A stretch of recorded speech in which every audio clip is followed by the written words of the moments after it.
Nearly 1 in 4 U.S. adults experienced mental health illness in 2024. More than 1 billion people worldwide are living with a mental health condition. And among young people, struggles with mental health are rising at exactly the stage when self-regulation skills should be actually forming. So what if one of the most practical and overlooked tools in health and human development is our ability to regulate emotion, attention, stress, and behavior? Today's episode is about that question.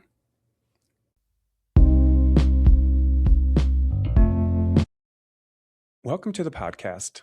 I'm Guy Hembroff, a faculty and researcher in biomedical and healthcare AI and machine learning. On this show, we connect data, human stories, and expert insight to better understand important issues shaping health, society, and human well-being. Today's episode is titled The Regulation Equation, Mastering the Mind with Brad Chapin. This conversation is important to me because self-regulation isn't just a behavioral buzzword. It sits at the intersection of mental health, child development, family life, chronic disease, school success, and yes, even long-term workforce readiness. And in healthcare, it also touches on treatment adherence, coping with clinical outcomes, and how we support people before distress becomes an actual crisis. When we experience dysregulation, the body can shift into stress survival mode. When that happens, heart rate rises, breathing changes, stress hormones increase, your muscles tense, and clear thinking becomes even harder. Over time, repeated dysregulation can affect mental health, physical health, your relationships, and daily functioning. My guest today is Brad Chapin, a master's level psychologist, a licensed clinical psychotherapist, and an author who conducts work focused on making self-regulation concrete, teachable, and very usable in real life. He's an international speaker and creator of many tools, including software used for helping children and teenagers learn the skills that are necessary for healthy self-regulation. Okay, so let's go ahead and begin with the data because numbers will really help us understand why this topic deserves the serious type of attention that we're giving it. And so if we want to be able to go ahead and start looking at from the adult standpoint, really we can see that there's already a crisis that we have, right? So according to the material that we reviewed, more than 1 billion people worldwide are living with mental health condition. And so in the United States itself, we have 23.4% of people that have experienced a mental health illness in 2024. And so really when you look at this, 43% of adults reported feeling more anxious in 2024 than the year before. And if you look even previous from that, 37% up from 2023, 32% in 2022, making this 3-year rise, this continual escalation that we're seeing, which is, to be honest, quite worrisome. And so there's a lot of things that we have to look at in terms of this because this really isn't soft indicators that we have. These are numbers that point to different types of severity, different types of prevalence that we're seeing and escalation. And so when this stress and anxiety and crisis, they all rise across a population, one of the practical questions that we have to be able to ask ourselves is that, can people recover from different types of stress that they have, the different types of emotions, or the different types of overloads that they have throughout the day, the week, the month, the year? And can they actually make healthier decisions under pressure? Because if you're dysregulated, it becomes very, very challenging to be able to do that. And this really isn't just about the individual, it's how they actually collate with different types of families that they're with. And then, of course, from the medical system, being able to treat these patients as well. So there's a lot of different integrated spaces that come into this during this particular type of process. So if we kind of shift the focus from adults to children, we can see over 150 studies, there was 215,000 different types of children that were went ahead and studied in terms of looking at the different types of early self-regulation that ended up predicting many of the different types of later outcomes, including academic, mental health, behavior, and healthy living. And so this really tells us that self-regulation isn't this mild childhood trait. It's actually something that's really important for our developmental infrastructure that we have. And so the consequences that we have on this in terms of the social impact is that, poor regulation affects family, it affects different types of schools, it affects our peers, many different types of areas that we have. And so eventually getting to the future workforce as well. So today's struggling child, they could be tomorrow's struggling student, or the caregiver or the worker that's at a med tech company, or a chronically ill adult if core regulation skills aren't built early enough. And this is what we want to be able to stress throughout this conversation that we have with Brad Chapin, is that why is it so important to be able to get the different types of skills early for children so that they can be able to be more productive, be happier as they grow into adulthood. And so all of these things will result in different types of aspects for parts of your overall health as well. So a lot of these chronic disease management with lack of self-regulation can show up. And so when we start looking at the research again in terms of chronic disease, different types of self-management, self-regulation, the interventions that you have been shown to improve significantly quality of life, your self-efficacy, different types of depressive symptoms, daily health behaviors. And so, in other words, what we're actually saying with this is that these better habits that you'll get, the lower types of depression, all of these things, in many cases, will be not just these psychological theories, but in many cases, this behavior is basically done in action. And so taking medications or managing your symptoms or planning ahead, handling different types of setbacks, all of these are staying engaged with care, are really important for individuals to have a more disease-free life as well. And so, again, just another reason of why ultimately learning the core skills regarding self-regulation for an individual is really important. And where we can see this is just the social cost of this is quite enormous. So we can see that 1 trillion, is associated with depression and anxiety across the global market each year. And we can see that, $8.8 to $8.9 trillion is associated with, low engagement costs across the world economy. So this is different types of workers that are just disengaged because of different types of dysregulation that they might be having, lack of motivation, lack of different types of maybe increased depression, these types of things where they feel dysregulated or anxious. And it really adds up in terms of the different types of world economy for low engagement that costs. And then also different types of aspects in terms of, lost work, maybe improper judgment on different types of scenarios that you might be experiencing. All of those also affects the economy itself and play into the different types of results of lost funding with it as you start seeing how this starts playing out with poor coping skills and other things. And then, of course, what we talked about before is that as you start seeing this, is the children's losses become the workforce losses that we're seeing in real time with the workforce that we currently have. And so these are all critical pieces for this. And this is why my guest, Brad Chapin, his work is really important. I really do think it's important work for all individuals all across the globe, not just because he studies self-regulation, but because he helps make it understandable. He makes it very teachable and he makes it very practical. And really, that's where I want to begin today's conversation, is like, how do we actually teach self-regulation? How do we strengthen it in children and adults? How does it affect healthcare, education, and everyday life? And how might tools like even biomedical artificial intelligence support people without replacing human judgment, trust, and care, right? We want to be able to augment different types of clinical needs, not be able to replace, because you need that human judgment in so many of these places, particularly with behavioral health, where you have so many different types of nuances that go with it. So again, Brad Chapin is a psychologist. He's an author of several regulation textbooks, and his work focuses on helping people understand and build one of the most practical but underrated skills in human development, the ability to regulate emotion, behavior, attention, and response, and doing that all under pressure. I hope you enjoy the podcast.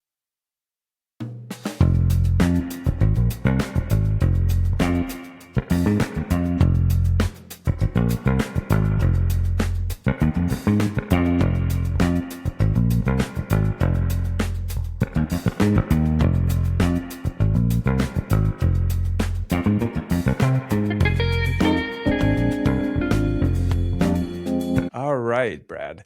So let's go ahead and get started. It is an absolute pleasure to have you here. We've met before, first time at a conference, and it was a decision I had to go between 3 different types of rooms to go into, and I didn't know anything about self-regulation, and I saw that there, and I went in, and as you remember, if you do remember, I sat really close to the front.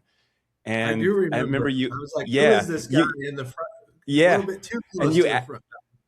yeah, and you asked me, are you getting all of this? And I remember telling you like, oh, it's really, my first time going through self-regulation, but I'm a developer, and you said, oh, okay, and then you started asking me a bunch of questions, and you used me as an example, which was not my idea since I'm more of an introvert. But yeah, that was great that you did that. So I Well, want to get it one caught thing me off straight. guard because nobody sits in the front ever at any training, Yeah, I so know. I was it pretty threw much me the off only a little bit. one. Yeah, yeah.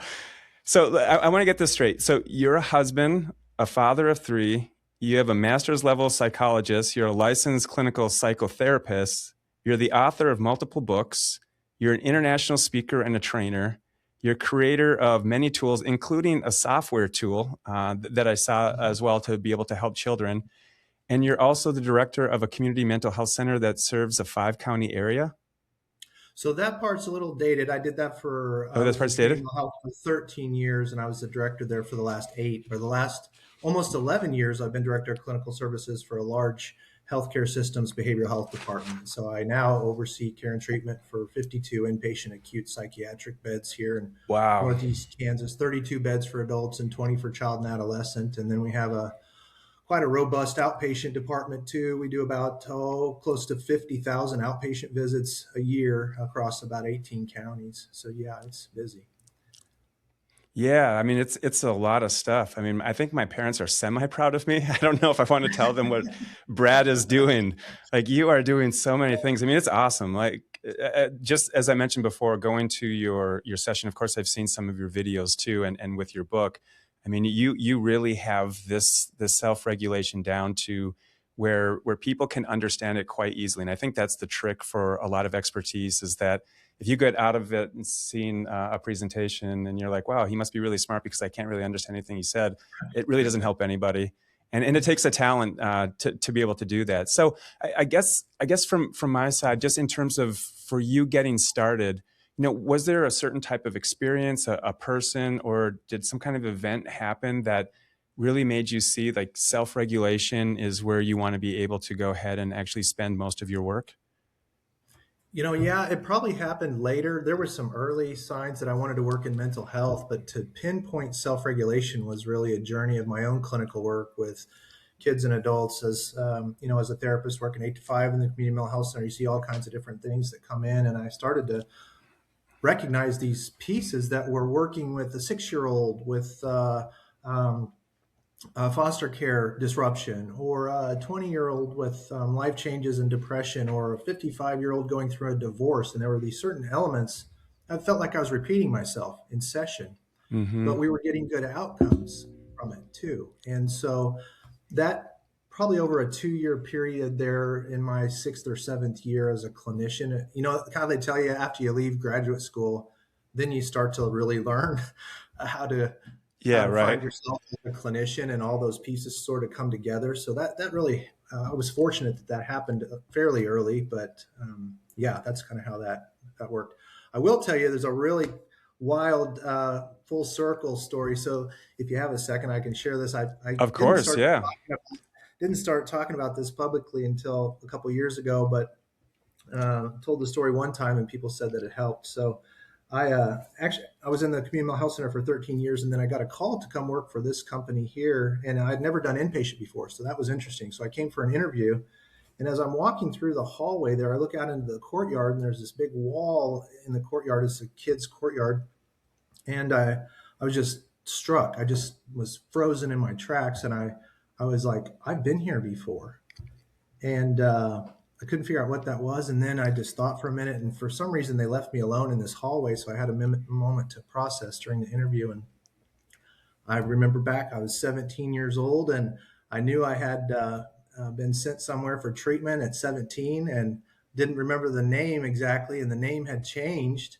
And turns out that Yeah. was the facility that I was at for about 28 days when I was 17 years old. So I don't know, 25 years later, I'm standing there with an opportunity to be the director of this place that I was a patient at 17. And Wow. uh, not a great story, but I scaled that wall on about day 14 because I was tired of treatment and was going to do something else. That Oh, didn't work out really? very well. Yeah. But I have found, and that sort of sounds cliche. I've heard a lot of other speakers talk about their personal story, and I really wanted to put together a framework that people could use. But I think it's time I can share those things now because, Yeah. I mean, owning your story is powerful. And I also do think it does help people. I didn't come from a place of regulation all my life. I stumbled through some dysregulation too. So I do have that personal, I apply it in my life, try to every day. It's not one of these skills that you're ever going to be perfect at either. It's not a skill set that perfection is not going to happen. But you can absolutely, what's exciting is people can absolutely get measurably better at these skills. Yeah. So, I mean, that's crazy from the full circle part. I mean, I think a lot of individuals. I mean, one of my best teachers in high school, there was one from chemistry. She won a lot of the state awards. But we asked her, how are you such a good teacher? Like, what did you? And she's like, I was a terrible student, Yeah. and I had to learn. And I think those are the individuals who really know how to motivate somebody and get them better. And they know all of the different types of inside things that they're thinking, and it can really resonate with them. So I think that's a beautiful thing if you can come on the other side of it that way. Yeah. Yeah, So looking at my is there a? viewpoint back then, I Oh, was, go ahead. and this was one of the sort of places we start with a lot of people, but I was looking externally a lot for something to solve my issues. And that's just not going to happen. And so if you look at the foundation of self-regulation, self is the first word in it. So Right. um, yeah, it has to start here. Well, when was the time that you really realized, like whether you were working with children or adults, that you really understood that this is a particular type of technique that's much understated in terms of people's lives? Because for me, even being a part of your presentation that time and then following up on different things that you've done and just the field of it, I think I highly underrated what it was because I didn't understand it. I didn't understand how it could really change a person and be able to help them. Was there a kind of a aha moment for you that it was like, wow, this is people really don't understand how important this is? Well, it was me and my own family and my own circle of even clinicians, that I was working with. I was like, "Are you working on this? Are you teach?" These almost seemed to me when I started to dig in as pre-therapeutic skills. Like, if you don't have Hmm. some of this basic stuff, how are you going to do some of these other comparatively complex things without this basic level of regulation? Why are we skipping over that into these other areas without making sure these fundamentals are in place? That was really exposed in the first year I started teaching this. And then in the first school district we got into, I was like blown away, especially when we started working with some of the younger kids and Hmm. comparing what they knew, what they were able to grasp at a young age with this skill development. I think was a life changing moment for me. It was like, wow, that's really hopeful that we can get some gains, in these young kids. And what if we Yeah. do that, on a global scale? So, yeah. Yeah. So, what would you say is the most misunderstood part by people with self-regulation? I, One of the things I hear from this framework feedback is that, we try to work on these things because, the way I teach, it's in three areas: physical regulation, emotion regulation, and cognitive regulation. And I see people doing different parts of that, but I feel like the order is important. It really is. And, Mm. and you know that because you sat through the training. Hmm. But if you can't, if you're going to jump right into addressing someone's cognitive distortions or the reasons, belief systems that might be failing them, without addressing how that's going to impact their fight or flight system, or that's probably going to hit a lot of defenses when you try to challenge somebody like that, but you haven't covered that Yeah. part yet. So even in a therapeutic sense or a connection sense, relationship sense, now when I look at it, I don't know how you can move forward without that. Okay. So I see a lot of, at least in my field too, there's a lot of terms that are used interchangeably, and they really shouldn't be interchangeably. I mean, sometimes they just get kind of blended together because they have some partial things that are common between them. But if you look at self-regulation and self-control, how would you characterize the difference between it? Yeah, kind of like what I said before. When I'm in it, and maybe you too, in the human experience, wow, control seems like such a definite thing. To me, it seems more like, and I think self-regulation or the term self-management seems to fit a little bit better for me. Oh, okay. To think that because it seems to be a fluid process, that we're always trying to put these skills into place to match the threats or the challenges that are coming our way. Uh, Hmm. and so probably splitting hairs there on self-control, self-regulation, self-management. But I like to think of, to me, self-regulation sounds more like a process. Self-control sounds too controlling. Yeah. Yeah. I don't know if I ever have control of, to have control of your fight or flight, to have control of some of these innate processes. I don't know about that, but I'm managing it and regulating Yeah. it. I think a lot of that is just from the onset, and I'm just speaking from my own point of view, but you can, without the training, I do feel like there's times where you might be able to consider something, a certain type of situation that might be intense or traumatic or those types of things. And then when it actually happens and the fight or flight is actually put into place, it's really easy to just have that go out the window, and you're right back to square one, right? And you're with the lower levels and the amygdala and all those things. So Yep. from that standpoint, how do you encourage people that when they're in that situation itself, that they're really prepared to be able to stay in that particular type of frame of regulating their emotions?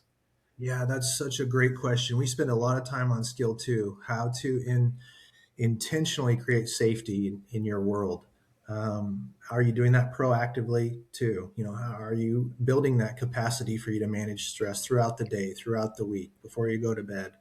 If you go to the gym and you don't lift any of the weights, you're not going to be much better at weightlifting. So Right. this is an intentional process. Like you said, if you let biology go to the default response, it's going to do its thing. So but also if you haven't practiced this stuff ahead of time, when it comes game time, you're not going to be able to do it. You're not ready. Yeah, that's what I've noticed. I use a meditation app. Been doing it for 6 years or so, and I play the same Zen guitar sound when I've been doing that 3 times a week or so for 15 minutes at a time. When my ears hear the first note out of that Zen guitar now after 6 years, you could put a heart monitor on me and there's already a change happening. I can feel it right now just talking about it. Wow. But if I didn't, so when I'm in the checkout line and it's not moving and I'm 20 minutes late to a meeting already, I know what that feeling feels like so well that I can get there quite a bit faster than somebody who hasn't done that. Does that make sense? I Hmm. hope that's Yeah. good. Yeah, it does. Yeah, and I think it's just about being prepared, right? The awareness is one thing, but actually being prepared for it is the necessary step. Yeah. We talk about the formal practice and really supporting the informal times that you need this. The formal Hmm. practice is important. It's hard to get away from that. Do you when a person is dysregulated, what would be the early signs that someone could be able to notice that happening? So if you're a third party in the room or something like that, like a teacher inside of a classroom. Yeah. Yeah, and this is cool because we build this. So skill one is recognition of warning signs. So we want the individual, even kids, to start recognizing. And it's so cool. We have drawings from, the body outline and chalk Hmm. outline where they were saying mark on your body where you feel it when you get upset. And they'll mark a big red X across their stomach or their hands or their face getting red, or they'll start to notice that their shoulders are up to their ears. Some people will notice discomfort. It's so amazing to me. Every time I'm surprised when I ask a group of people after we cover with this warning signs, fight or flight stuff, what is your one or two warning signs? And if you don't know, ask somebody who lives with you; they'll be able to tell you. But does your face crinkle up? And I hear the strangest Hmm. answer. People will say, "My stomach feels like it's on fire," or "I start to feel dizzy or lightheaded," or "I can just feel my ears getting red," or "My jaw is clenched." So I've heard hundreds of different descriptions. That's why it's so important to give people this freedom to create their own plan and how personal it is to them. Yeah. Hmm. And then we work So on from cueing. a How do I cue somebody? yeah. How do I let the teacher know, signal somebody, so we can start this co-regulation. But if that plan's not there, it's really hard to co-regulate when you don't know what the signals are or what's going on. Do you think, I guess getting to the point, I mean, teachers, particularly in K-12, they have so many students, so much is going on in the classroom, Yeah. besides just what they're there to do, which is actually teach the subject that they have. So I'm wondering, is there any types of cues that they could be able to look for. And of course, these would be, some will be verbal, but a lot of them might be nonverbal types of cues that would pick up on if somebody that are more universal or standard, that wouldn't have to be so customized to this individual compared to this individual. Is it almost like lie detection, different types of techniques that you would have with micro expressions or different parts of that, of how the person is looking in a defensive posture versus something else, how the person's feet might be turned away from the class because they're not engaged in it, like these kind of things? Or is it something more than that? Yeah, we work on that also, but what we really want is the student to signal, to recognize Yeah. fear first, and to signal. So they do a thumbs down, or they'll just do a, and they'll do check-ins Okay. with them. Are you this way? And they're like, not so good. And so maybe I need to do what's on my plan. I've got 3 minutes now to get safe and calm. I'm not doing so well. So maybe I go to the Mm. comfort corner, but there's already a time limit over there when I go over there, and I do this, this, and this. So it's very structured when we have a place in the classroom for them to get safe and calm. Our goal is for Okay. them to stay at the desk and get safe and calm, but not everybody starts at that. Yeah, At that. Yeah. self-regulation is about self-management and then communicating to you, I need some support. Hmm. So is there a difference? How would you characterize the difference between a child who can't self-regulate versus a child who won't self-regulate? Yeah, I almost Is look at is there every a behavior defiance as some piece type. to this? Yeah. I almost look at every behavior as some type of regulation. When we look at systems theory, people, our organisms will do things to create balance. And so self-regulation is all about Okay. balance. The only question is it going to be healthy or unhealthy in my mind. I mean, that's how I look at it. Hmm. So we know all kinds of unhealthy ways that human beings create balance in their life. But if there's a challenge with, let's say, skill seven, I'm not getting my needs met in healthy ways. We have some fundamental motives as human beings, and one of those is freedom. So if I'm in a classroom and I'm in school all day and I don't have very much control over my environment, some of us learn the way to regulate that is to push really hard against the system. I'm going to create Hmm. my own rules. I'm going to do my own. I would say that that's probably not going to be effective or healthy to get what you want. So we have lessons that say, how do I get what I want in this environment? Let me put together a plan. Maybe it's a comment box. Maybe it's a suggestion. I think we should be able to stay 5 minutes longer at lunch. Because challenging authority is a skill set. Hmm. So we would look at, I look at, that's just my view with this lens, is I look at all those behaviors as regulation in some way. Yeah, and for the student to be able to have those thoughts, I mean, they have to be somewhat self-regulated to begin with, right? I mean, you're probably not going to be in a point of some kind of distress and then be able to try to at a healthy way understand how are you going to be able to have a discussion with an authority figure or something like that without it probably going the wrong way. So That's where yeah, you that's come. That's how you have to get calm first. That's yeah, why the system is in order, because you're yeah, right. That lizard brain's not going to be able to do any of the things that follow. yeah, yeah. I mean, I can just, thinking of myself for some of the times that I've reacted very poorly on things, and I think everybody can understand that at least some point in their life when they've done that, and it's definitely something where at the when it's done and you looking back, you're like, why did I react that way? Yeah. When you're finally out of that lizard brain type of mentality, yeah, I mean, it's very humbling type of thing, and how important is it to be able to recognize that not only to yourself, but also to others that maybe you would have reacted to them in a poor manner? Is that something for the individual who does it, almost like what you would say from like a 12-step program from, something like AA or something that people have had? Does that help Yeah. the individual when they do that? Yeah, and I mean, I used to do marital Okay. therapy in the evenings for fun, not for fun, but For we fun. helped a lot. Yeah, it's funny. It's better than Yeah. TV. No, I'm kidding. We helped a lot Yeah. of people I get divorced back then. No, I'm just kidding. hmm But to me, this is step one too. I mean, in relationships, how do you build relationships with somebody who's hasn't learned how to manage their reactivity? And I Yeah. hear all the time from other speakers, and relationships are important. And for teachers, you go to one of these teachers conferences and you can listen to 30 speakers say you need to build connection, you need to build relationships. And I can imagine how that sounds on their end with how many students they have, and all the other, like you said, responsibilities to build meaning. And Hmm. it's important. Obviously, I mean, I'm a therapist. Relationships are important, but if you go the extra 100 miles, walk the extra 100 miles to meet that kid who's struggling and dysregulated, nobody else wants to be around him. First of all, no, nobody likes dysregulation really. Maybe on Friday nights for a couple hours, but Hmm. nobody really enjoys. You don't trust people that are dysregulated a lot. And so if you go and make a connection with that kid, that's not going to be enough. What we need to give them some skills so that other people want to be around them too. I mean, that's how we burn out. If you're walking 100 miles over to meet all these people and they're just all latched onto you because you're the only one that's going to do that for them for the rest of their lives, that's not helpful. Right. So yeah, that's kind of our message here with these skills. It's connection and a skill set. Okay. So in looking at children and kids and primarily with schools and stuff, what would you say is the biggest myth around different types of regulation in children that people have? Oh my gosh. Well, there's a big one, Is there an a lot? elephant. Well, there's a big elephant, I think, in the room. And I didn't start talking publicly about this because it's sort of blasphemy in the psychology world to ask any questions about behaviorism and conditioning. But it's sort of our bread and Hmm. butter, has been for a long time. But if there's, I think, such a big emphasis on that external behavior management that we miss a lot of. If 80-90% of your classroom or school management or family management, behavior management system is looking out for antecedents and applying rewards and consequences, you have to really think about what your end game is, because when I was taught that, I think this is interesting.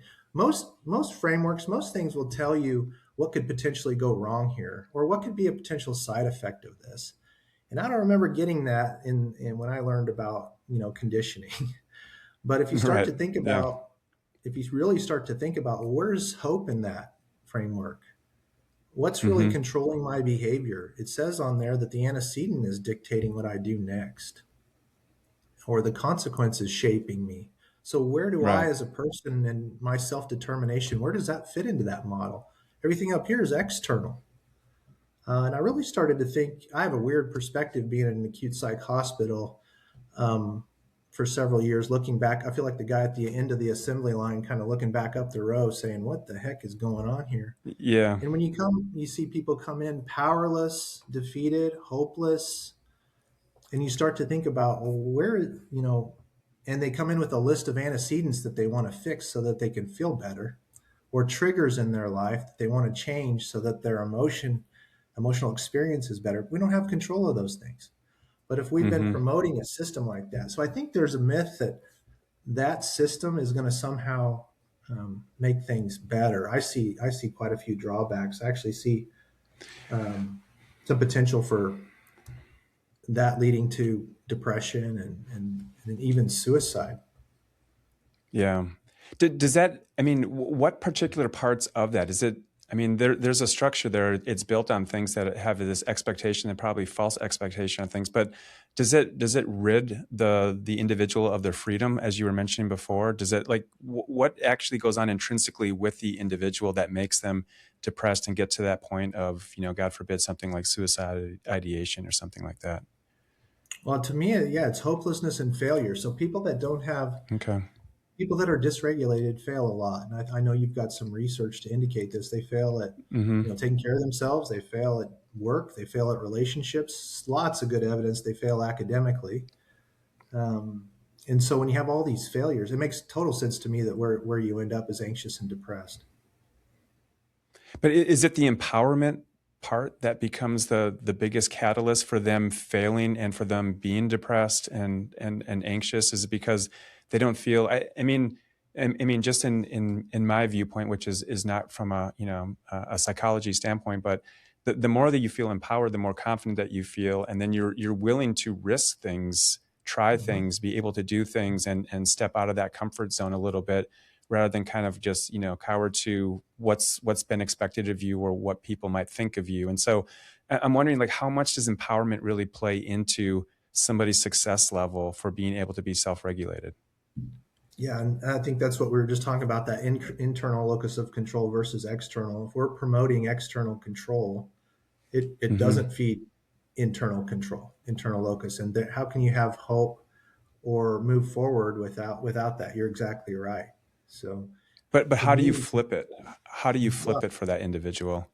to me, skills are the best way Okay. to simply answer your question, to get somebody a new skill set or even make some traction on a skill set that they're doing for themselves, to have change in their life. Wow, I didn't get in any fights this week.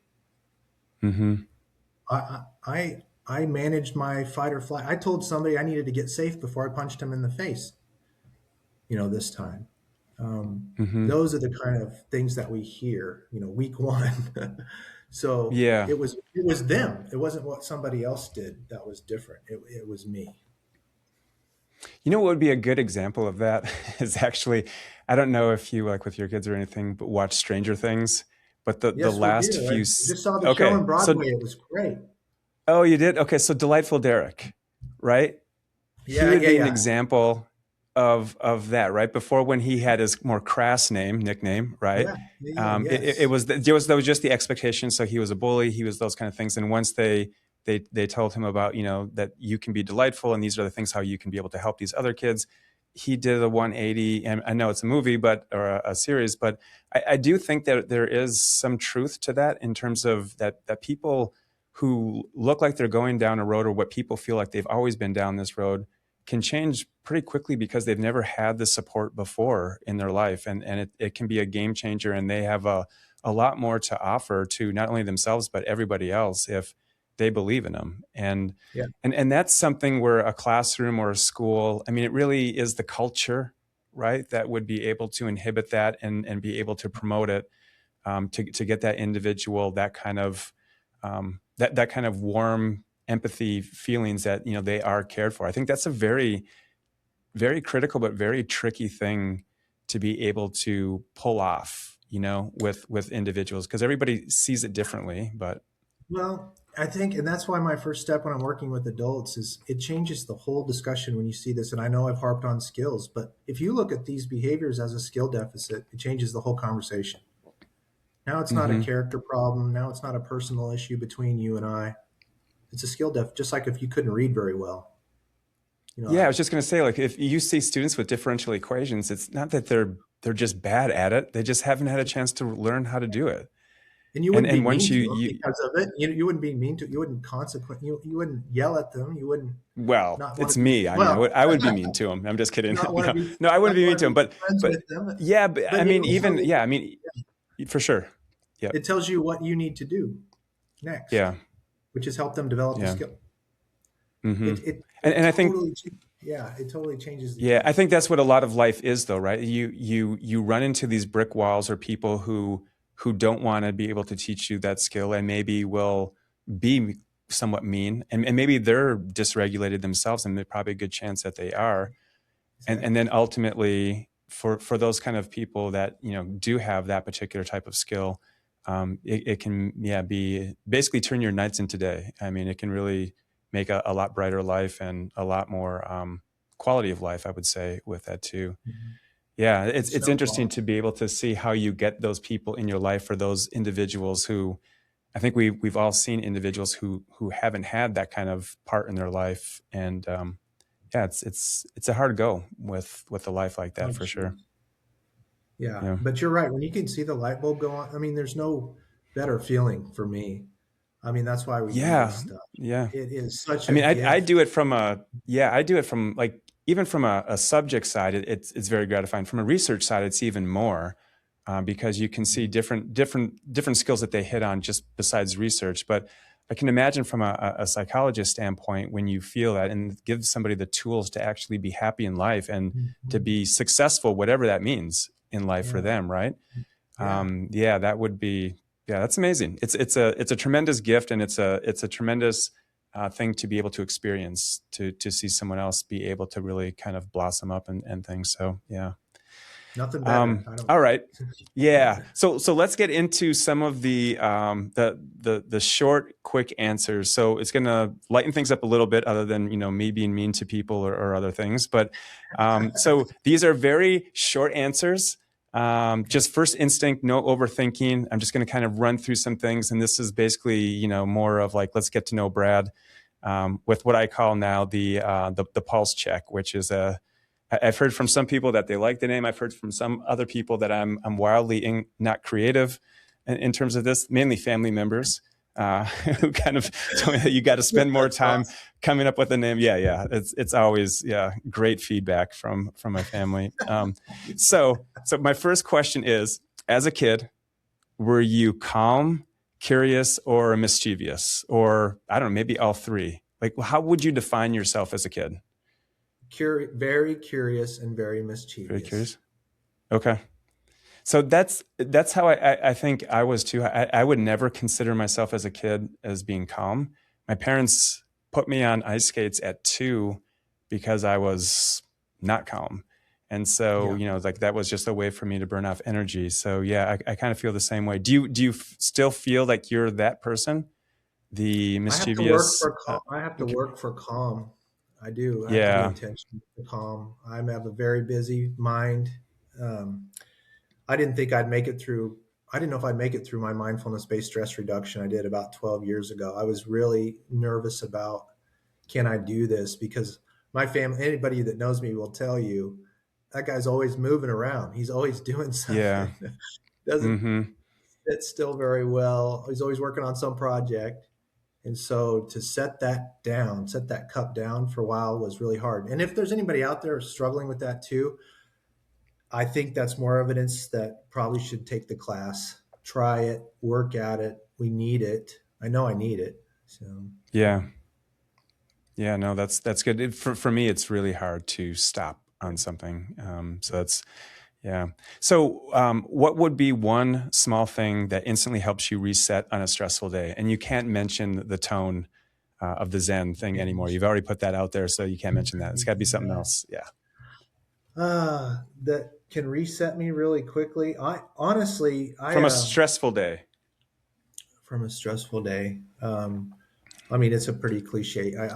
We like familiar spaces, so when I can add a little bit of predictability to my life, my routine, I'll go to Mm-hmm. the gym.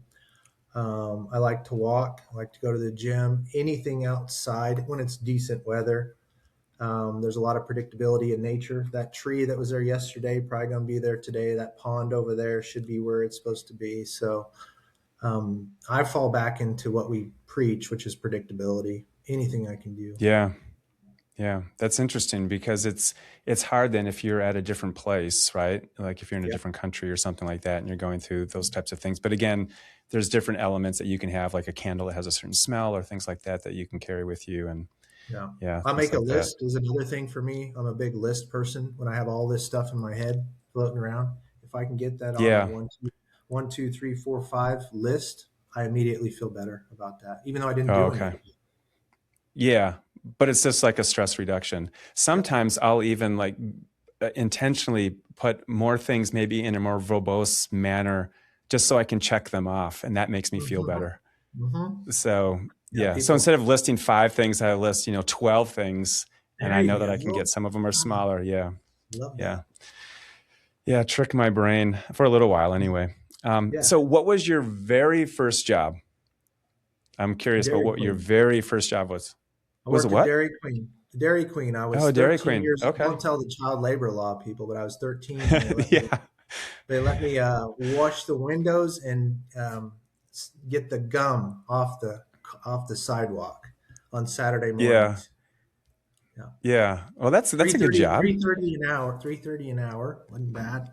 So Yeah, I think times have changed though too because with the legal system, don't quote me on that, but I worked at a jewelry store. I still remember I had to go down there and ask them, and I think I was like 12 or 13 too, somewhere around that age, and I'd basically clean jewelry, and then they had apartments upstairs that I would clean. And to this day, I can still smell that hallway, whatever yeah, varnish or something that they had in there. Yeah. So, but I mean, it's yeah. I look back. I think it's kind of like when you talk about going full circle. I think it's always good to kind of at least enjoy a little bit, like how you started, what were you interested in, and if you've changed or if you stayed the same with things. How much that you've gone. I think from a lot of personalities, probably I'm just from mine. I'm always looking at what haven't I done? Why haven't I done this already? And sometimes I've been trying more and more to be able to just kind of, celebrate the things that you have done and be able to be okay with that. And the next step is going to be just as good. And That's cool. so yeah, that's why Yeah. I was kind of curious what your first job was. I almost got This one's a fired. little bit, My first week, I almost got fired. My aunt worked there. She got me the job. Otherwise, I don't think they would have hired me. oh, But I used to yeah. catch. I loved catching reptiles and amphibians. I had all kind of where we would hunt Okay. snakes and lizards and crawdads and all kinds of stuff. And I found a lizard while I was cleaning the parking lot. I had it in my little pocket, shirt pocket, and the boss called me inside, and she tells me this. She tells it better than I do, but she was telling me to do something, and the lizard was crawling up, crawled over in my shirt That's collar funny. while she's talking to him. Yeah. So she's like, "We Yeah. can't have lizards in the restaurant, Brad. You got to get that back outside." So Yeah. Well, at least it didn't jump in the ice cream or something like that. that's true. So Or the fryer, that would have been yeah. terrible. Oh yeah, Trauma. the fryer that would have been bad. That would have been really bad. So this next one is a little bit. It might be a little bit. If you can't think of something, I don't know. So if your personality had a theme song, can you name what song that would be? Oh my gosh, I'm with your family I on know that this one's one. kind of hard. So I'll uh, tell you because I thought about when I thought about asking this question, like I had no idea what mine would be either, and I thought like either I think sometimes it would be like My House by Flow Rider, because a oh, lot of times like it's basically the song about like he's going to have like a big party or things at his house, and I feel like from my standpoint, like out like in a professional environment or other ones, I'm really really low key, and like when I'm home I feel like I can be a lot more free and those kinds, so it's kind of like safe space or different things like that with it. But I also thought from probably the more negative sides of my personality, I feel like Nowhere Man by the Beatles is probably pretty accurate too, because sometimes I feel like I have all of these plans and all of these things that I want to do, but I really don't get anything done, like oh, it feels like that to me. I mean, I know eventually I do, but sometimes yeah. I feel like like you're so widespread on different things that are you really becoming effective with any of them? And so when I hear that song, sometimes I'm just like, oh man, that's right where I am right now. Like trying to decide which one of these opportunities am I going to do, or those kind of things. So at least for me, that's what I have. I don't know if any of them have come to mind for you in terms of You even which gave one, me or time what to. would you think your. I Oh, don't that's have okay. one. What kind of things for the personality would you describe your personality as?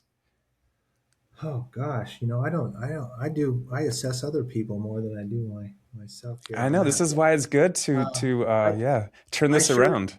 I think I enjoy humor a lot. I look for that. I think that's Mm-hmm. probably part of my upbringing. My dad writes humorous stories. We always could find humor in most things, not to the point where it's toxic positivity, but Right. Yeah. I do like to joke around and have a good time with people, and Mm-hmm. I think that's important to do. I think other people would probably say that about me too. But I also like, kind of like you, I like that sense of accomplishment. I do like to feel like we're having an impact in a good way outside of Mm-hmm. myself. And so there's this drive to do that. And I also like to be. Um, I really enjoy working with teams. I really enjoy collaborative things, and I know this about myself. I seek harmony a lot, even when there's conflict around. I know that um, I like to see if we can find, harmonious way to collaborate on problem solving things. Mm-hmm. So do you recognize that in different types of even, professional meetings or family gatherings, and when there's different types of conflict that's going on that you're Mhm. trying to not appease to both sides, but basically point out what the strengths are for both sides, that they can have some kind of a compromise on things. Is that you? Are you that person in the family? I mean, I try to, but I also know that sometimes intervening in the family when you've got the therapist hat on, it like takes away all Yeah. your superpowers because like Yeah, that's quit true. therapize, quit being the therapist, dad. Yeah. We're gonna Yeah. work this. Get out of my head, Dad. Like those Yeah, kind of things. exactly. Yeah. Yeah. Mm-hmm. Oh, that's So. interesting. So you said about humor. Is there something that you have like on cue that can always make you laugh? Like, is there a certain TV series or a certain comedian, or is there a certain? anything that you find is like, wow, this is something I can just relax and laugh at almost any time I put it on. I don't know. That's a really good question. I'm asking hard questions. Sorry. I find humor Yeah. in lots of places, maybe places I shouldn't find it, but um, Well, I think I, Curb Your Enthusiasm is highly inappropriate, but it is so funny to me. I like, Like Larry David the makes me laugh. Yeah. yeah, the wittier the better. I mean, Yeah. uh, Same. I like those things that seem to connect that you don't think they would connect, and then it's like, oh my gosh, that connected. Yeah, things like that. Yeah. What about for like, is there a certain book or is there a certain movie or even like a quote that you say like, oh, I live by this particular type of theme, types of things? Like, is there something that kind of encompass things that you would feel has stayed with you over the years? It's funny you say that because I'm not much of a, because I preach, we're beyond words, more than vague advice, more than the next quote. We Yeah. need to work on skills. But I do have a couple of things on my bulletin board at work, just Okay. things that I've typed up on my, and one of them, I can't remember where I heard this or saw it, but that there's very few answers and mostly choices. Um, Very few answers and mostly choices. Okay. because even if you I think you like know that. the answer, you still have to make a choice because do you choose to believe it or not? Um, Yeah. and so I used to spend a lot of time looking for finality and answers everywhere as my part of my curiosity. I told you I was really curious, Mm-hmm. and I would just end up frustrated all the time because I would get six answers to every question that I asked, and so it Mm-hmm. always ended up being I still had to make a choice, except for maybe mathematics, but most other areas you have a choice. Mm-hmm. You're choosing between answers, especially when it comes to ourselves. Would you say for like different patients or even people that are struggling with different types of self-regulation, when they get to that part and they've seen the different types of skills that they need to be able to learn, and they make a choice in terms of how they're going to be able to actually complete that skill, do you kind of just usher that, use your instinct to be able to do it? Or do you look at, are there any other different types of um, maybe advice that you give them when they're trying to make that decision like you were just talking about? Yeah, so we work, that small incremental step, first of all, because if we look at the Mm-hmm. big mountain, we're not going to be able to do that. But motivation is important. But then once they've decided, then you get to flip on your coach hat or you look for coaches in there, that support. That's where Mm-hmm. those connections and relationships, because once you've decided a way forward and then you have a plan, then it's, what supports and tools do you need to get this done? Right. And so Okay. I think that's a clear path of what's next. And I love that coaching part too. That's the fun part I think of being a therapist or a coach is cheering someone on, retesting what okay that didn't work. We didn't have that totally right. Let's revamp that plan and give it another shot this week. And And see the progress that they can make then. Yeah. And if you yeah, don't have yeah, that person in your corner, it can be tough, right? And so, especially from yeah, the it's a big get part of go. it. I mean, if you're not in a good place to start with, which most of the Mm-hmm. people that seek help are not, otherwise they wouldn't be coming in.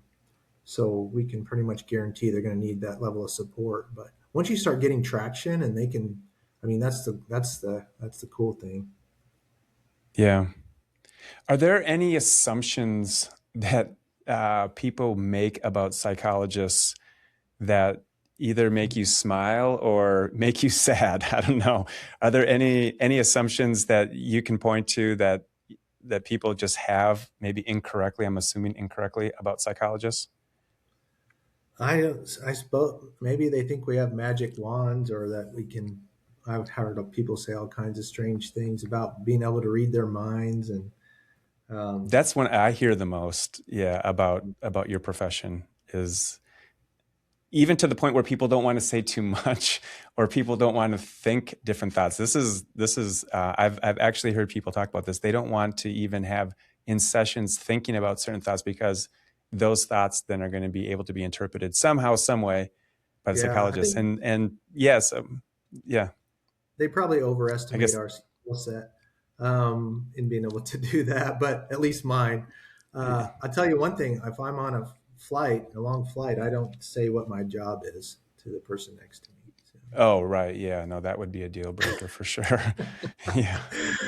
Or Yeah. I'm gonna be doing 2 hours of therapy. So Yeah, for sure. You might have I the rarely, pilots coming back. yeah, Yeah. I rarely, my wife's always like, that's just kind of a funny joke. I work in healthcare. That's what I usually say. Yeah. People ask me, Yeah, but that would be, yeah, I would imagine a lot of people would just be like, yeah, okay, I got yeah, 6 hour yeah, flight. Let's get this done. it can be. I learned my lesson the hard way on that. Yeah. First few Hmm. years were rough traveling. Yeah.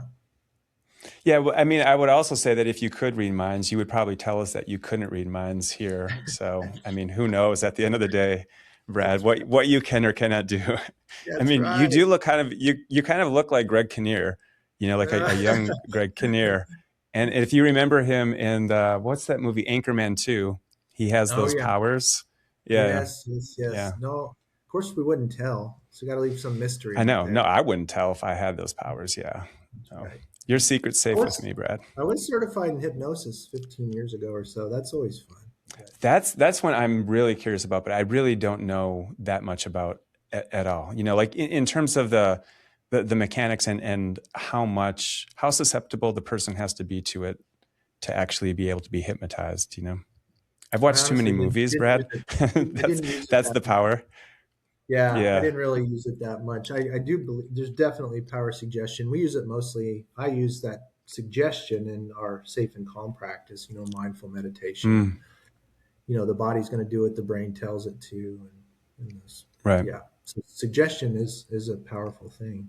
Yeah. Does that impact carry for like a longer time, or so if that power suggestion is basically placed within somebody, what is the track record that you've seen in terms of where they start deviating from that power of suggestion? Is it something that they can take in for a certain amount of time, or is it something that it's kind of they need to come back and have that basically re-supported or reinforced with them?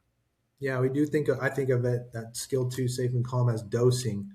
So it Okay. can impact the narrative. It just depends. I feel like the way we use it is to create a more balanced view of your world experience. Gratitude practice is a good example of that, because we're hardwired to focus on what's wrong, what's broken, what's a threat to us. That's how we're built. That's how we've survived this long, and we're really good at it. But if 99% of your day is doing that, then you're sending threat messages all day to the body to be on high alert. And Yeah. we don't need to be doing that all the time. There's a cost. You're going to talk about the body keeps the score and those kinds of things, but Hmm. there's a cost to that. And so if we can suggest things like, or spend some time intentionally asking you to think about what you're grateful for, what's going well in your life, that's a different groove in the record, right? And so, Hmm. is that one getting much airtime? You're going to be sending messages down to that are different than the threat messages when you're doing that. And I think over time, it's going to end up being a more balanced view of the world and your experience there, because you're not going to see all those Okay. good things if you're in threat mode. You're hardwired to Yeah. be hyper vigilant when you're in threat. When your threat fight or flight's activated, you're going to miss a ton of good Hmm. stuff. So, Yeah. It's a lot with that the manifestation aspects too. It's like those opportunities are only there because you can now see them, right? They were mhm. always there, at least in, Yeah, in some form. Yeah, it's to me it's yeah, remarkable how much the power of the mind plays in terms of people's outcomes and in different things.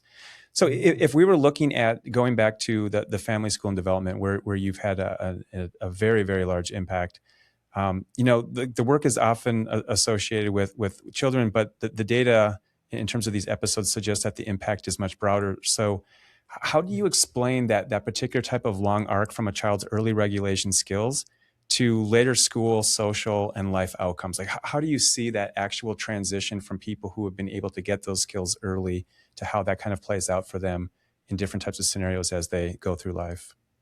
Yeah, I see that every day in my work. Just the stats on somebody that struggles with a severe and persistent mental illness, their life expectancy it's about 5 to 30 years less than somebody that doesn't have a severe and persistent mental illness. Just looking at that variable. And to me, those are the Wow. folks Yeah. that struggle the most with regulating. I mean, they struggle the most with regulating emotion. And like I said earlier, when you dysregulated, even from, I mean, it impacts every area of your life, learning and Mm-hmm. social, academic performance. We've seen the literature there on self discipline, self regulation being a better predictor of academic performance than IQ. I mean, so we know it impacts performance in all these areas. Relationships. Have you ever tried to have a relationship with somebody who's dysregulated? People don't want to be Yeah. around that. It's Mm-hmm. It's their anger's extremely off. hard. They're Yeah. extremes. And that's really what it comes down to, kind of that Yerkes Dodson law of extremes don't work well in challenging situations typically. Think of the last time you were Mm-hmm. extremely reactive in today's challenges. Um, Social emotional, we're different than we were 10,000 years ago. The threats that we face today are different. And I just don't think we've caught up with that. 95% of the threats you encounter, stressors you have today, are social, emotional, cognitive threats. They don't need a big physiological response. It Mm-hmm. actually, how's that lizard brain going to help you navigate today's challenges? Right. It, Yeah. it puts you in a position of failure from the get go. So, Mm-hmm. and like I said earlier, failure leads to lots of anxiety, depression, hopelessness. You can really see how the snowball, especially if you're not doing well in all those facets of your life. It just seems like there's no break. Like if you're, in the other times, if you were growing up in the Wild West and, you left your log cabin and you went out to go ahead and hunt something, there was a chance that, you could get killed on the way or something tragic would actually happen to you. But when you got back, I mean, you were safe and, you could be able to continue with life. Now it's like, everybody's got their phones and something else pops up or something with social media, particularly with kids. I mean, I am extremely thankful that I didn't have social media as a kid. I think it would have been extremely hard. I mean, I'm sure many other people as well. And I just don't think that it doesn't get turned off for a lot of kids. And I guess that kind of brings me to my next question is like, when there's a lot of stress with a family, how contagious is that dysregulation with the rest of the family? Does it just feed off of each other? And Yep. could you kind of explain that process of how that works? Yeah, dysregulation breeds dysregulation. That's one of the things I talk about. But so can safe and calm can spread. Mm-hmm. Well, we kind of pull on some systems theory here to easily explain that. When the system gets dysregulated, other parts are going to respond to those system. And like I said earlier, the system's going to regulate in a healthy way or unhealthy way, but it's going to create some regulation. Um, Either there's going to be, one of the easiest ones is avoidance on the unhealthy side. We're just going to avoid Mm-hmm. everything, try to appease the threat, or I'm just not even going to, or substance use can enter the picture as a way to regulate in the near term. But what we find are those short term um, options, that are unhealthy. They just create more dysregulation in the long run. Yeah, we've got escapism, avoidance. Some families develop these patterns of holding lots of emotion in, and then you have these giant explosions to regulate because the system can't Mm-hmm. hold all of that. And then you have these repair attempts. So it's just this up and down. And I feel like a big part of our job is to make the ups not so high, the lows not so low. So you're always going to have some Just of those. kind of, yeah. But So if we can if take the extremes out, yeah. right. So what happens in like for a lot of families, I think everybody at some point has probably gone through this, but if you have parents who are, overwhelmed or exhausted and there's already been dysregulation either starting from the parents or maybe starting from the children, what's like a technique or something, what would be the first thing that the parents could do to be able to at least address what's going on to kind of get it working back the other way towards a positive? Because I think people are so tired. They're so tired of looking at their phones, working, going to all these different types of whatever they're doing. and they come back and there's the avoidance, there's different types of conflict, those kind of things. Like, what is the very first thing that somebody can do as a parent to be able to try to wrangle this and get this back going to the right direction? Yeah, the first thing we do is educate them on this fight or flight lizard brain stuff, because Okay. two or three people in the brainstem trying to solve a problem is never going to work ever. Right.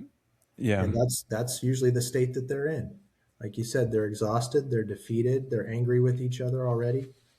The other thing that happens is if I can say to you, oh my gosh, it's starting again. Once you've educated people on this and they can recognize that process and know what to do, you can stop doing damage. As long as they're Mm-hmm. damaging, as long as damage is continuing to occur, I don't know how you're going to repair something. So Yeah. to me, that's always the first step: is how can I stop this physical response from making things worse? Then we can Yeah. start Okay. dealing with anger and sadness and fear and all those things. But until I have you up into some sort of cortical area where we can have a discussion and work a plan, we're just going to be doing more damage. Yeah.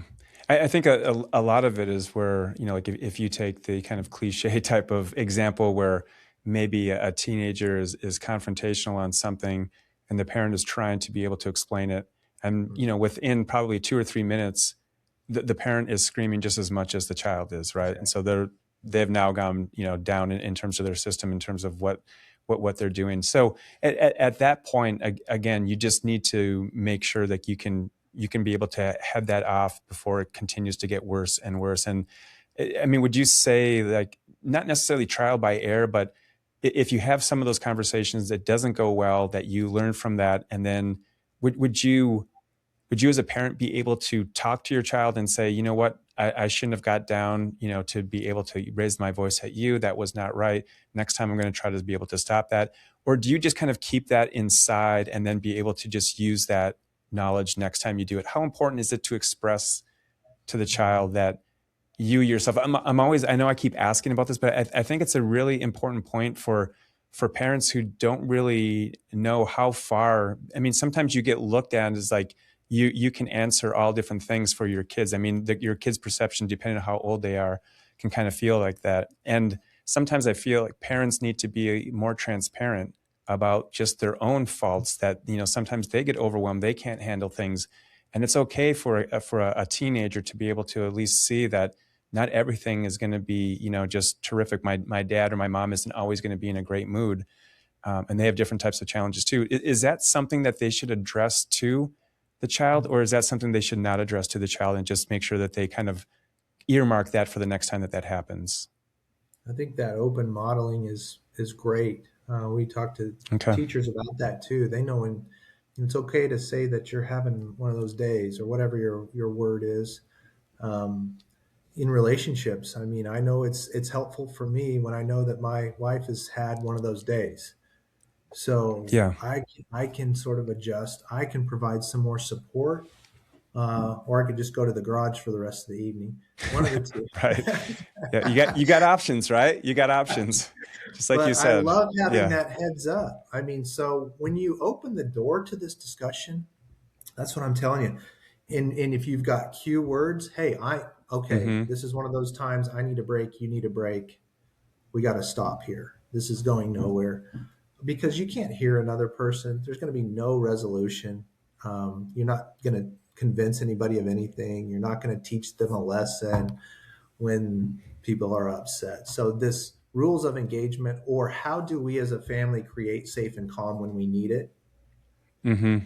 How do you go to your corner and do your thing, and I go to my corner and do my thing? And then the really important piece of that is scheduling a time to come back together around the challenge. I mean, otherwise it's Okay. avoidance. But So it's got to two be a lizards, follow-up to close the loop somehow, right? yeah, two lizards aren't going to Okay. solve a problem. So it's got to be when we can come back together. And I've seen it happen where then we come back together and we start to go bad again. Okay, well, Yeah. we need another break. Try Maybe again. we can try Yep. a different plan, or when you're calm, work up some kind of a solution or presentation for me that, or maybe we're going to be one of those agree to disagree, but this is what we're going to do together going Mm-hmm. forward for that. So, Does that, because of the safe space and how important that is in it, would you advocate that the parent going to the child and say, you know what, I shouldn't have yelled, back at you. I'm sorry for being able to do that. Once we both calm down, let's go ahead and have another discussion. Does that does that then create the safe space for the child, or does that help create the safe space for the child? Yeah. Is there any drawbacks from doing that? Not that I've seen. Nope, it's modeling Okay. exactly what we want them to do. Yeah. Okay. So for adults, I think adults, kids can be very tricky as an adult with kids. But I Mhm. also think adults. So if you have adults who are very high functioning and they are hiding different types of things that they're struggling with, right? What is that? What is the best way to be able to understand what's going on with that individual? Yeah, understanding is well, I think what we did, and we have worked with these kinds of people. I mean, with physicians and APRNs and highly educated people in the education profession, is Mm-hmm. acknowledging struggle and challenge as a universal tool. I mean, as not tool, but as a universal experience. That's Mm-hmm. one of the things that brings us all together as human beings. I don't care what your degree is or your training or whatever. You have challenge in your life and lots of it. And I'm Right. also pretty sure you haven't had much formal training on how to carry that, how to manage it effectively. Seems to me this you either have this skill set and you've worked at it or you don't. And it's not always, I don't think, correlated with IQ. I've known some pretty sharp, dysregulated folks in my time. So acknowledging that there's a challenge there, that they're carrying heavy stuff. And then also, there's lots of different, this is kind of my first few slides, but there are lots of ways to carry things. Before they had the wheel, there was, I mean, you could have your pack. Some people are kicking it down the road. Some people are throwing it as far as they can ahead and catching up to Mm-hmm. it. Some are dragging three people with them along the way and all their crap too. And so there's lots of different ways that we can carry this pack. All we try to do is come to them with, here's some ways that we know really, really seem to work better or the best. Would you like to try a few of Mm-hmm. those? I have very few people that say, no, I wouldn't like to try some of that. Okay. Yeah, no, that's really good advice. So this is one that like I was thinking about this. People who have seen this, some of them are, that I talk with, and so I was going to say this, like, oh, asking for a friend, how people do that when it's really them Yeah, who yeah. have the question. This is really for somebody else, but I want to be able to ask this question, but it's so how can someone work through persistent morning anxiety, even after moving from a stressful environment into a healthier one? And so basically what they're finding is that, like in the mornings, even though that they're in a better environment now, they're still, really anxious about, that they notice with their body or their brain seems to be hold on to that anxiety. And so what would your words be for an individual who's really having problems with this, even though that they're in a quote unquote safe space, that they Mhm. still have the trauma from that anxiety from before? Yeah, so it'd probably be I'd be hitting all three areas of regulation with them. I definitely want to make sure they have a Okay. good, safe and calm routine in the morning. And I know lots of people, this isn't when I do it, but I know lots of people that do 15, 20 minutes of guided meditation, yoga, stretching, first thing in the morning. They get their eyes on some green space or water, Mm, yeah. something from nature. They're going to maybe religious connection if that's something for them, some type of spiritual element to that too. And then that predictability every morning is a big thing. Predictability, movement, but their brain has to be present in the safe and calm activity. If they're Okay. doing their breathing and they're doing their walk and everything's on what might go wrong today, right? You have to be present or it's not going to work in what Mm-hmm. you're doing. So there would be practice on that. And then in the emotion regulation section, definitely be working on, is this fear that I'm feeling? And I'd be clear about that. And then is there a certain way that Okay. I need to express this? Is it building up in me? Because it's kind of strange to me that it's there in the morning, first thing. That tells me that there's probably some Yeah. carryover. from somewhere. So this letting this emotion out, finding a pathway, creating a pathway for it to come out in a healthy way. Okay. Do they have creative outlets? Because skill 4 is all about being proactive about expressing emotions in a healthy way. Otherwise, it's going to come out in some unhealthy way. So Yeah. Yeah. how are you getting that out? Are you sharing it? Are you drawing it? Are you journaling it? Are you listening to music? Are you a person that needs to go to the gym and work it out? What are you doing with that energy that's productive Okay. or at least Okay. not destructive? And then in the third area would be cognitive. I'd want to get a handle on what are these anxious thoughts. Is there some themes Okay. here that we need to challenge? And then we're going to work on reframing those, making sure that you have really solid reframes. And I do three things to reframe. These are how I help somebody else or myself. Is number one, look for the evidence for the thought. If there isn't any, I jot this down. Is there any really good evidence? And usually not. If it's some type of distorted fear. Um, I look for the middle ground. So maybe my thought is this is going to happen every time. It's going to be all day or everybody. Really, is it everybody? Really, the same thing you'd say to your teenager when they say everybody's Right. going. Okay. But really challenge and reframe that. And then the third one, which I think is the quickest reframe and the best one, is if your friend was having these thoughts, like you said, if it's your friend that's having these Mm-hmm. thoughts, what would you say to them? What would your advice to them Mm-hmm. be back? Because we give other people wonderful advice and wonderful Yeah, but we wisdom. don't take it ourselves. That's a really Oh, good point. Yeah. really don't.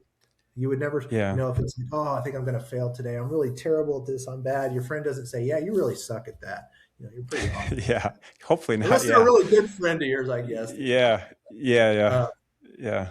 But you're right. That happens a lot, and we're so quick to criticize ourselves, but we're really cheerleaders for a lot of other people that are important in our lives. So so that's a quick example of yeah. actually how I step No, through the those are three, great. three phases of Yeah. regulation right there as far as the skills. Yeah, yeah, that's really good. So all of these things that adults and children feel. I mean, a lot of this is with the chronic disease ramifications and unfortunately consequences that come with it. So one thing that stood out in the data that I was looking at is between self management and better outcomes in chronic disease. And so, from your perspective, why is regulation so central to adherence, symptoms management, and follow through? Which I guess is kind of adherence, but there can be a little bit more into it. So can you just kind of, when you're in that regulated state, why it's so much more important for how you're going to actually go ahead and actually, manage those symptoms, be able to adhere to the different types of disease characteristics that you need to do to be able to get healthier? What's actually going on with your body that's allowing you to do that where you couldn't do that if you were dysregulated? Yeah. Do you think, I mean, and there's two or three things that come to my mind right off the bat. One is energy level. I mean, if you don't Mm, manage fight or flight, how much energy does that zap from you? We work on resilience a lot. We work on burnout a lot with these skills and mm-hmm. workforce management. And if that fight or flight system is just running rampant all day long, we could go through what those symptoms look like, but that is energy intensive. It's Mm-hmm. exhausting to stay at a hypervigilant level. So just sheer having the capacity or the energy to get up and take care of yourself and do what you need to do often is drained by these reactive processes that don't get you anywhere. So I Right. think that's part of it. The other part we talked about, which is, if you failed at a number of things, this is just going to be one more thing that you fail at. So it's that mindset of Mm-hmm. how do I manage challenge in my life effectively, especially if this is going to be the biggest challenge I've ever faced. If I don't have a good skill set to manage challenge up to this point, it's really hard to find Right. hope in there, which we all know is the greatest motivator. So I think right off the bat, those kind of two things don't bode well for follow through and treatment. Um, so lack of energy and lack of hope, I think are Okay. some big pieces of that. So I read there was a study. It's from one of the other books that I've seen quite a while ago. But there was a study of over a certain period of time with these. You might know of it. I'm sorry, I can't remember what the study is offhand, but it was for children with ADHD. And basically, what they did was they had them do like BMX biking and different types of things, like even with some hoverboard types of things that they were trying out. And they would have them do that, and then the different types of psychiatrists, psychologists would sit with them, and they would do this meditation with them. And they would have this wearable device that when the child was in regulation, it would be a bird chirping, right? That would come, and then they would know that they would got to the sweet spot, essentially, that they Mm-hmm. needed to get to. And so I'm kind of curious with individuals, like what types of things, what kind of benefits would that have for children or adults to know that they actually got to that spot, that they are in regulation? Because, and I'm just saying from my own experience, but sometimes if you do meditation or different types of things, I think it's where you said before, like you still have choices and you don't have that final answer. And I'm not saying or advocating that I need to have a bird chirping, although it would be nice to know that I got there. But like those are the types of things where if you don't have a tremendous experience in meditation or those kind of things, which I don't, and growing up, like that wasn't something our family would do, is meditate or any of those things. And those kind of things are wildly helpful. But if you're still at my stage, still a novice at it, you don't know if you're really in that sweet spot for it. And I think everybody wants to know that they got it there, just because it's, if you read the different types of consequences with hormone secretion and all those other things, the types of things that it can do to your body over time can be pretty heavy. And so knowing that you can get in these regulated spaces after you've had a certain types of stress, how important is that, or what's your view on that in terms of being even a little bit more specific for individuals to utilize technology to let them know that they're in that regulated space, and or that they're not in that regulated space, and they need to get to that point? Because I think it's a really good example with ADHD children, that you can't just set them up for meditation right away. They need to No. go through these steps and have them do the biking and those kind of things, and then they can be able to get to it. So I'm just curious from your perspective, and I know I put you in the spot a lot, No. but I'm just kind of wondering what your reaction would be to something like that. Yeah, several thoughts there. I mean, for one, we put a lot of numbers to things. We like measurement. Getting when we do rating scales, we're asking, where are you at on this fight or flight scale? Where do you Yeah. feel like you're at? So they do get to start to feel like what a 7 is compared to a 3 or a 5. And Mm-hmm. one of the biggest models we go off of is that pain times reactivity equals suffering. So I'm always, if somebody's Mm. pretty advanced in this, one of the simple answers is, how much are you suffering right now? You feel like you're Yeah. suffering a lot? What's your emotional pain level feel like? But I'm encouraged by some of the technology. I mean, we definitely can. I think take some biometric readings. We do biofeedback. It's easy to take.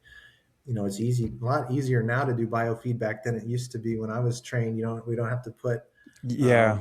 It's a stickers lot on different everybody. now. You could just put something on their Mm-hmm. finger. And when you can see that pulse go down after breathing for a minute or two, you can see Mm-hmm. these things change on the screen. It's green now, not yellow or red. Um, that's pretty cool to be able to practice. But then you know what that feels like, and you can start to do that muscle memory or body memory.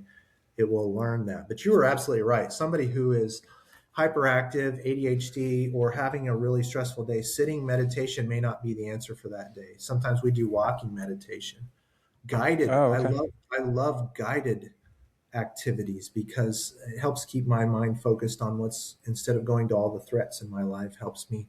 I might do yoga or tai chi that day, or even some just a walk or a run or a swim or a Mm-hmm. bike ride, like you said. That's patterned rhythmic Right. repetitive movement. It's predictable. You're in nature. You're usually focused on what you're doing, so you're present in the moment. Yeah, there's lots of ways to get to that. Yeah. So do you think, going back to the biometrics part of it, it seems that's where a lot of industry is going. And I guess, are there points of this where you feel that it's just, too intrusive, or there's too high of risk? So from your clinical perspective, are there different ways that you would say, okay, let's go ahead and pump the brakes a little bit? Like this might be a little bit, maybe would end up people feeling maybe not safe by having all these different types of information being taken. I mean, obviously there's HIPAA and there's FERPA and different types of rules and standards that we have to utilize. I'm just wondering, from your perspective, what would be really good information that you'd want to be able to collect, but where would the line be that maybe this is just too quick, too much right now? Personally, I mean, for me, I'd sure like to have some controls about which switches I'm flipping on or off. Um, Okay. and so I As a could have clinician or as a patient? as a patient. As a Um, patient. Okay. that I could maybe have several options. I mean, I'd love to get to the point, and I don't know if this is, to see what cortisol levels are looking like in myself or somebody to be able to report that, or, I mean, to get so granular that we're looking at, how you're managing your stress is impacting your body in real time. Um, Mm-hmm. would be pretty amazing and helpful, I think, in these discussions. And I really love the impact of a graph or a chart or data when I'm especially in the field of mental health, where it's just been it's tough to do that. Yeah. It's tough to show quality. It's hard sometimes to show improvement. We're always kind of the subjective science. So I get encouraged if we can pull some really hard data to show improvements. Okay. Yeah. Even the EHRs, I mean, from all the ARA money that went through, I mean, that was almost predominantly set up for physical health, who Yeah, kind yeah, of yeah. were rewarded with all of that money to be able to have. So there's even working now with different types of clinics. I mean, I've developed collaborative care models, like in full stacks, just so, we can be able to get information from one place to the next, because they don't have those particular types of EHRs that can take in all that different information about the patient, and then have the roaming psychiatrist be able to fill out, different types of information. We use natural language processing to quantify what that is and put it into dosage, medications, these kind of things that can then be put into the longitudinal record. But yeah, I mean, it's been really hard to be able to kind of break that silo, Yeah, to get that information. And I know even for myself, I mean, I'm always like, when you say like, getting to a point where you can talk about stuff. I mean, I've had different types of things that I've gone through with therapy and those types of instances, and it's really hard, talking to a therapist. And if like a lot of times the therapist isn't the right one right off the bat, and you have to go a couple deep true. to be able to find one that really works for you, and you have to end up telling the same story over and over again. And if it's a really traumatic story, it's hard. And I can see why people get to the point of like, I'm just done with trying, and it's a Yeah. sad, very difficult place to be in, but it happens. Yes. And It does. making that kind of stuff, and having a clinician like yourself be able to see from a biomarker, saliva or something else, what kind of cortisol levels that I have. Right now, we're taking temperature, blood pressure, stress level, steps, sleeps, heart rate variance. All of these things we're currently collecting those things, and Okay. then doing it in all in encrypted types of information. But so yeah, we're giving different types of elements of wellness scores, and then breaking it down from stress, sleep, and all those different types of things, and mapping that back.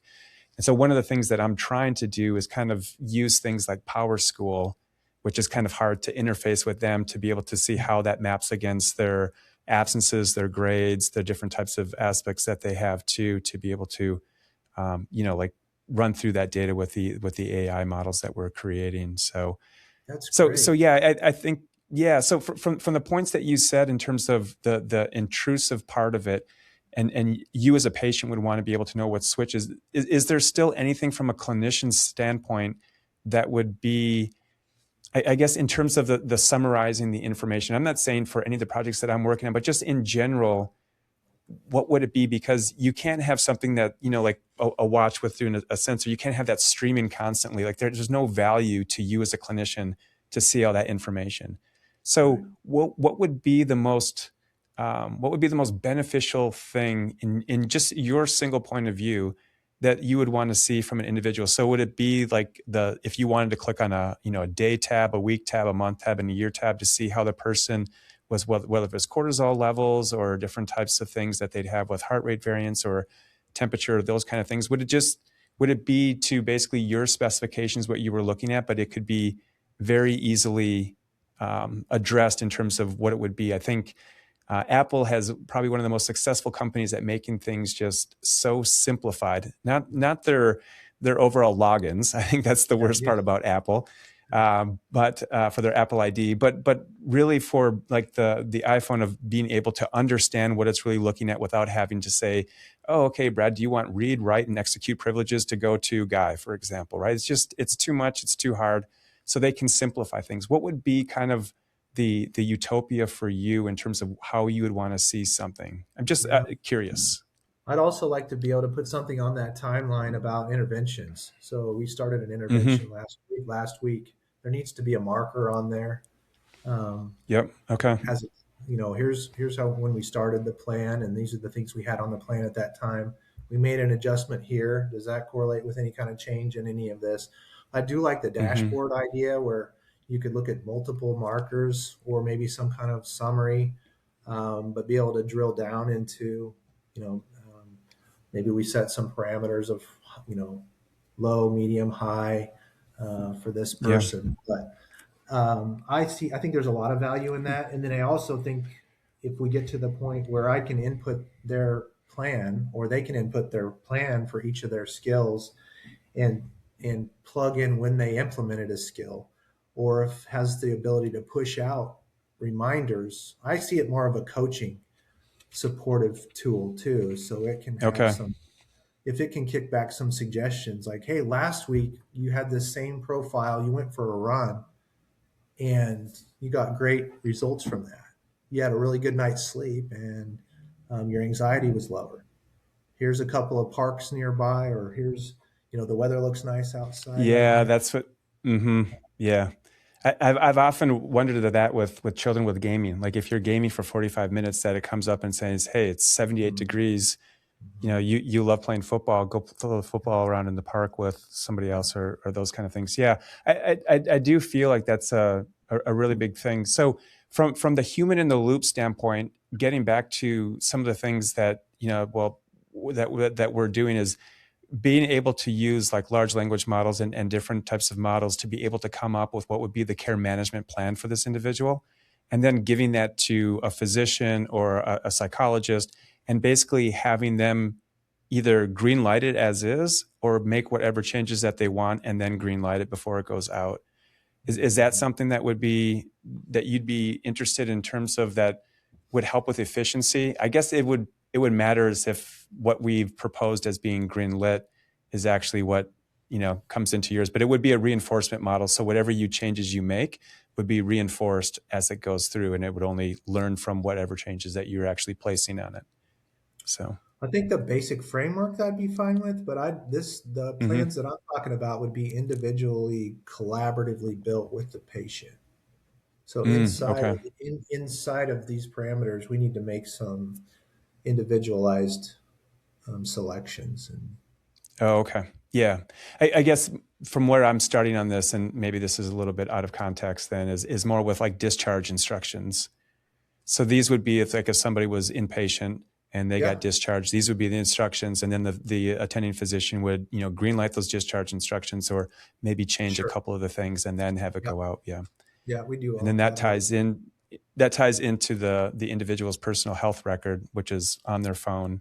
And then as they eat better, their sodium goes down, their heart rate variance goes up, Yeah, these kind of things, then you could wean off that. So again, the AI would automatically go ahead and propose a new care management plan, and then again, it would have to be green lighted by somebody that has those credentials to do it.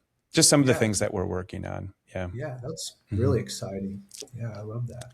I love the coaching Yeah, and as long as support it. piece. I think that Yeah, we're never going to probably replace a therapist or psychologist, but they can no, I think just absolutely augment augmenting.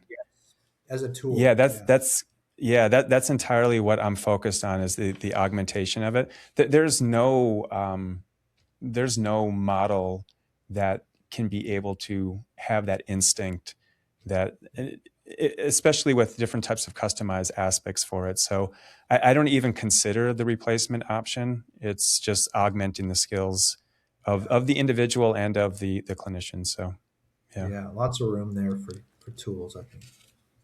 Yeah. So I wanted to kind of just, go over just, to kind of wrap this up on a couple of things, because all of the different types of examples you give are so practical. And that's like I said before, when I designed this of being able to do data with a pulse, the human dimension, it was a lot on our interaction that really made me think about this is somebody who can really um, give a lot of education to other people without getting the education. So when I go to the gym and I go on a treadmill or a bike, it feels like exercise. Like it really feels like exercise. If I go and play hockey, it's like a social event for me. It doesn't even feel like I'm exercising. I Yeah. love it. And I think the way that you present different things doesn't seem clinical. It doesn't seem like you're an institutionalized education that you're getting. It's just good information. And this is why I think it's so important. So I kind of want to just continue that with just the last parts. I just have a few questions that I want to be able to ask and maybe give the audience members just a little bit of assistance in terms of some more practical things. So, are there a few things that families can start doing this week to strengthen regulation at home? Yeah, I think talking about that piece on how do we create emotional safety in the home when we get to a certain Okay. threshold, how do we recognize when we need a break from each other? That's a real practical thing. And then how do we signal that? So that means you Okay. can't keep following me around when I give the signal. You can't, because there's sometimes a follower in the house that just continues to follow, Mm-hmm. follow. That can't happen. Those kinds of behaviors have to stop. And if they understand the science of why, we create safety around poisons and chainsaws and fire drills and all kinds of things. This is just another family discussion about what do we do when these situations come up. Yep, that's Yeah. one. And then I love that skill 4 about how do we express emotions in our house. What do I what do I do in my house? Because I don't think a lot of people have good examples of how they learn to do that in the family system. I hear all kinds of things like we never talked about. I didn't know anybody was ever angry in our house, or the complete opposite of it was a lot of yelling and screaming, and Yeah. or we drank a lot. Um, Mm-hmm. that's what I remember. So what do we do with anger in our house? What do we want to do? And just like how do we want to cook meals together? Any other discussion, Yeah. normalizing it. Um, but having a So plan. the If the you don't same have a time. pathway, you're going to have chaos, right? I mean, it's Yeah. And that plan itself, it's again, it's like the extremes are kind of the thing that kind of drives people away. So is it, like not feast or famine, but if you're going to have anger, like how can we manage that anger when it happens? If we're going to have different types of fear, how are we going to manage that fear? So when it does happen, you have that plan that you can be able to refer to. Okay. exactly. And then it just Yeah. becomes Yeah. follow That's the good. plan. It's less personal. It's less you have some problem. It's back to those skills.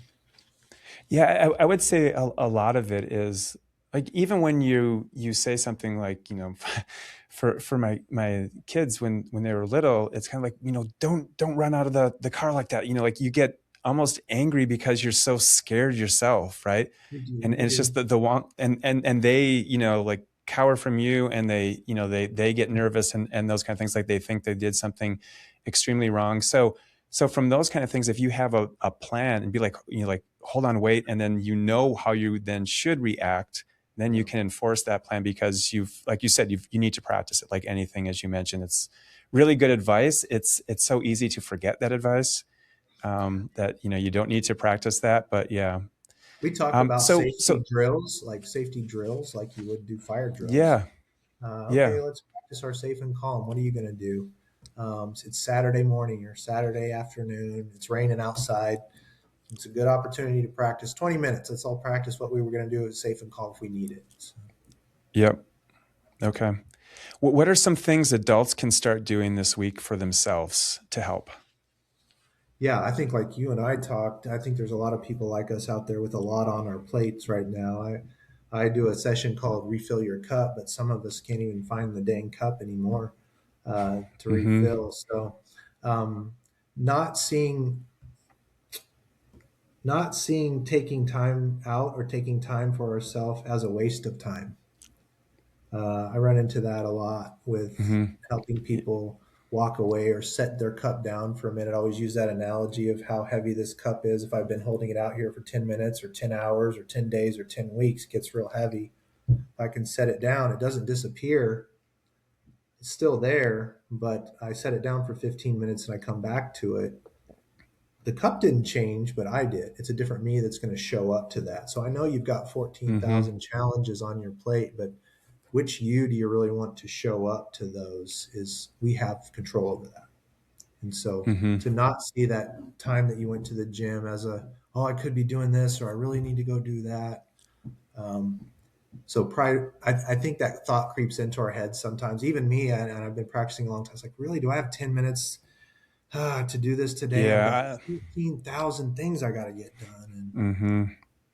yeah, I fall victim to that a lot. Yeah. And I have to kind of work myself out of it. Not as much as I probably should, but yeah, that's something that I definitely struggle with for sure. Hmm. I feel like self care has kind of become a buzz thing that I know. it's fluffy, but if It, you make these it's this, practices, yeah, yeah, but it's like the oxygen mask in the airline, it like is. if you're on a It flight, is. like you really can't help other people nor yourself if you're in that state that's, dysregulated. So Yeah, I you know just I'm have to not my keep reinforcing. I best. think, Yeah, I know I'm not yeah, my best when exactly. I'm Yeah.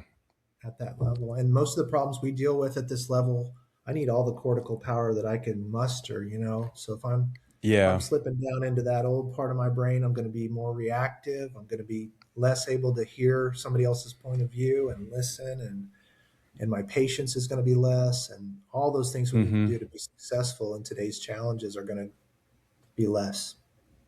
Yeah. I think holding the cup and setting it down and that you come back and the cup's the same, but you're different. I think that's a really easy analogy to be able to understand though, that, Yeah. like you can overthink things and it's something like, oh yeah, that makes perfect sense. So Yeah. yeah, that's good. What about something that a clinician can change? And what I'm talking about is more of whether more primary care, these kind of things that what they can change in how they approach dysregulated patients. Because I think from Mhm. from the behavioral health side, you see it all the time. But I would say that there it seems to be some issues still in terms from the clinical world from a physical care on that. Is there anything that clinicians can be able to change how they approach dysregulated patients? Yeah, just like kind of the education system when you work in these systems, I wish I could magically get everybody on the same page Mm-hmm. with this discussion that it's a lack of skills or knowledge and just that concept that we start with one of our pillars in this framework is that people are doing the best they can with what they know. And so that Mm-hmm. applies to patients and clinicians, I guess, but um, that people really do the best with what they know. And they're not I think we sometimes jump to they're doing this to me or it becomes personal on some level if Mm-hmm. they're having these behaviors or they're non-compliant that it somehow has something to do with me and oftentimes I think it's their lack of knowledge or skill set about what to do that's healthy for themselves and Mm-hmm. so I wish that we could approach it from that angle. You're right. I work in a big health system. And we get lots of referrals and complaints, and we try to manage patients. We want them to stay engaged with the health system, and sometimes their behaviors are really hard to Mm-hmm. manage in a clinical setting, in an outpatient setting. And but to pull on your Well, team, pull on your resources. If you do have behavioral health, if you have social work in the system, that you can lean on a little bit because I think that's okay. one of the benefits of being in a system is to use your peers, use the other departments and specialties that you have if you're not connecting with them well, um, maybe be able to tap somebody else and say, here's what's Yeah. going on. Yeah. Yeah. That's a really good starting point. Is there one thing that schools should stop doing and one thing that they should start doing? And I don't know if it goes back to the consequences part that we talked about before. Is that I wouldn't really the say structure stop of, doing that, but I would say maybe just examine how heavily weighted that is. Are we okay. more, if you're looking at your external versus internal controls, is 90% of what we're doing trying to externally manage people into healthy behavior, or Yeah. is 80 or 90% focused on skills to help them manage themselves better? Okay. Last question, I Yeah, promise. no, that's Okay. good. So if someone was to remember only one idea from this conversation, what do you think the takeaway would be for them? Yeah, that skills equal hope in our book, It's good. and we see it every day. If you can provide a little bit of a dose of understanding and skills, that's why we have a little bit of education with every skill that we teach. Is the why? Why am I learning this? Why is this important Hmm. for me? Well, you have a fight or flight system that's going to do its thing unless you do something else with it. That knowledge is so powerful. So that's how we model all of our skill training, is a little bit of understanding and a little bit of practice and implementation. And we try to have fun with learning this. This Yeah. doesn't have to be a painful experience. You have so many opportunities to practice. You have hundreds of challenges a day to do this. So, Hmm. yeah, And to make the best of it, right? I mean, these are things that ultimately will help your life a lot. So embrace it, don't fear it, kind of and do it thing together. is Do it in groups. yeah, Do it as a team. yeah. Support each other in skill development. I love taking a venting session and turning it into a practical skill training session. What are we going to Hmm. do here? Here's what we're upset about. What do we want to do, and how do we want to do it with around a skill I, set? Yeah. yeah, I do think what you said though is skills equal hope. I mean, from even earlier in the conversation, and I would say from just even what I've seen at just from one point of view that again, if you have hope, you have motivation. If you have motivation, you have energy. If you have energy, it just kind of builds one after another, after another, after another.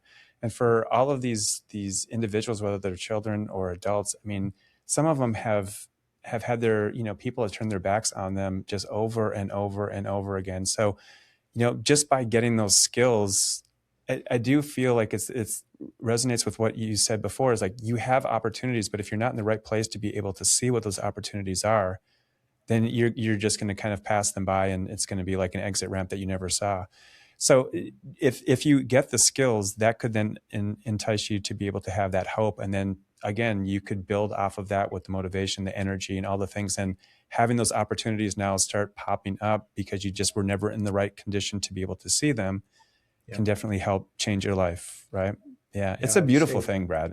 It's a one beautiful last, thing to be able to turn that around. Yeah, yeah, one last thing I would say, and one of of my talks course. is called this, but less vague advice and more skill training.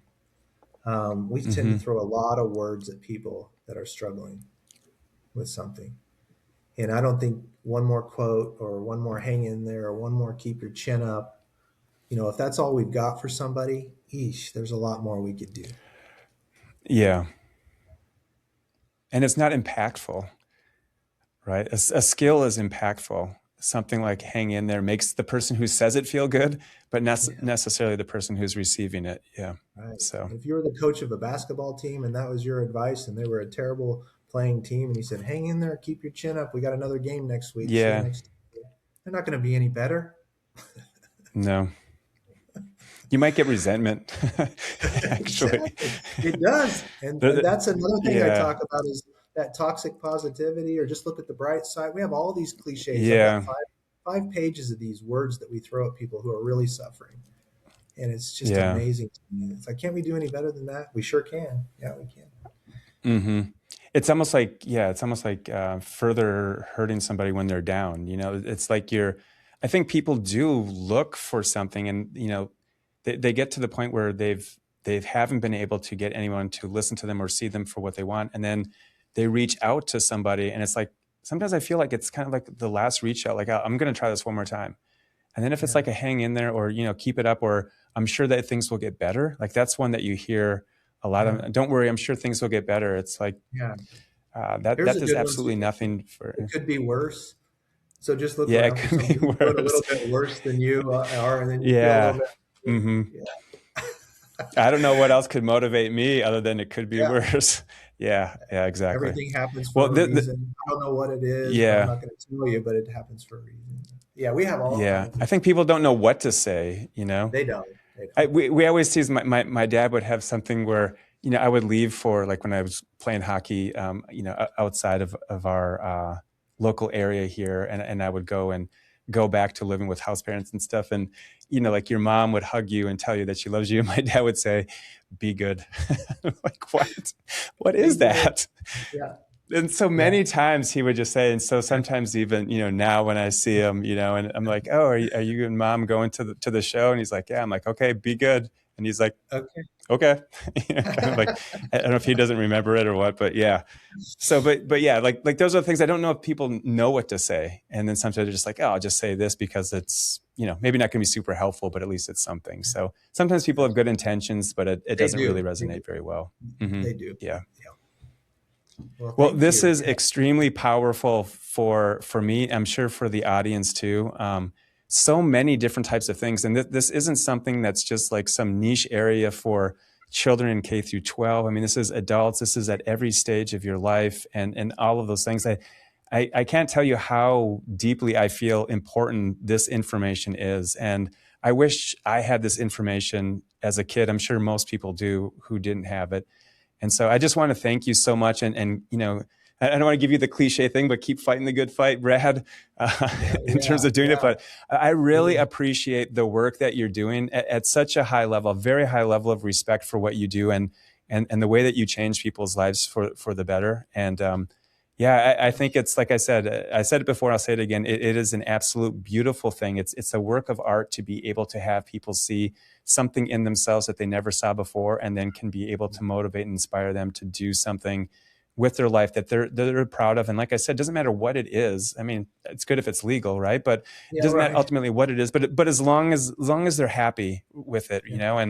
and they feel like nobody's judging them for what they're doing, that what they have is something good. And I think that is kind of the trick in life, because so many of us looking at competing with different people of LinkedIn or different social media, and really what it comes down to is just like how you are with yourself. And if you can be comfortable with that, you really can be comfortable with everything, and life looks a whole lot different.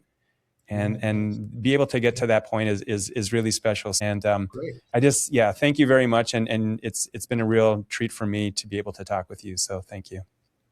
Yeah. Well, thanks for having me on the show.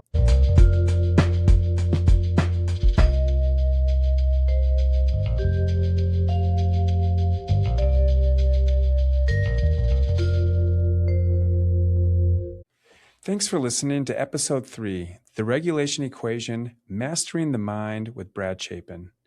If this conversation resonated with you, please subscribe, share the episode, and send us your questions for future guests. I'm Guy Hembroff, and this is a podcast about data, humanity, and the ideas that can improve how we care for people. Thank you.